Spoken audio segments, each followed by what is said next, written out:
whispers in the walls. Ethan had never believed in ghosts, demons, spirits, cursed houses, nothing but old wives' tales, he thought.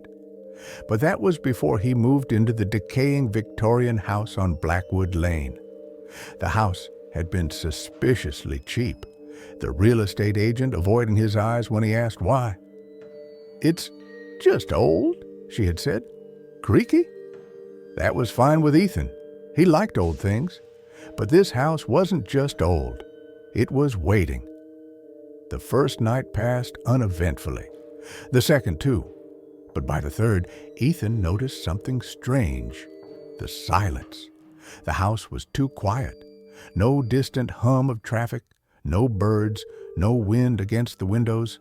Just a suffocating stillness, pressing in like a held breath. And then came the whispers. At exactly 3 a.m., a faint murmur slipped through the walls. It was soft, like a conversation happening just out of earshot. Ethan sat up, straining to listen. The sound wasn't coming from outside, it was coming from inside the house. His skin prickled as he followed the noise, stepping cautiously through the dark hallway. The whispers grew clearer, but no matter where he turned, he couldn't find the source. The walls seemed to breathe, the very wood pulsing with something unseen. "Ethan," he froze. The voice, his name, was spoken in a hushed, desperate plea. A cold sweat broke out along his spine. He turned the corner and saw it. The small door under the staircase.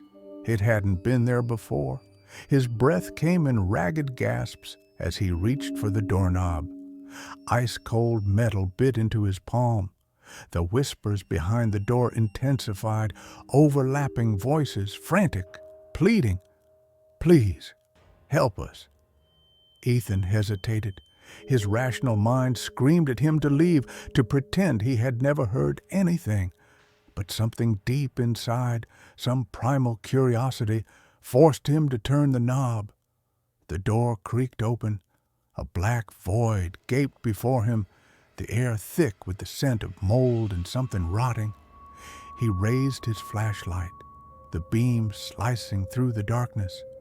And then he saw her, a woman, emaciated, huddled in the corner of the hidden room.